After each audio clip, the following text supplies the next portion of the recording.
Welcome to the labyrinth's second impossible task. Well, if I can't go up... Ew. That drain is super hairy. What are you gonna do? I'm a cat. To leave the hot tub, you gotta answer one simple question. Be warned, the answer has to be yes. Ask away, Fireball. Yes is my middle name. Puffin, yes. You didn't give me a last name?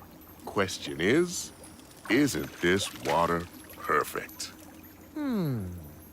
Could be 2, maybe 3 degrees cooler. A hot tub has to be hot. It's in the name. Come on, it's a pretty decent temperature, Puffin. Just a little cooler than everyone's happy. Come on, Puffster. All you have to do is say yes, and I can melt freely through the walls like a normal ghost.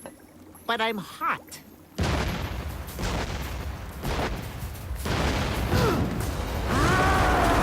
Hurry! Puffin, don't you hate it when milk makes the cereal soggy?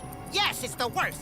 And don't you hate it when people leave voicemail instead of texting? Yes. Hey, I do that. And don't you hate it when people call sandwiches paninis? Yes, yes, yes. And isn't this water perfect? Yes.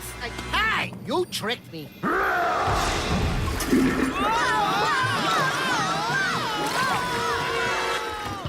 How is the water? To be perfectly honest, it's a little hot.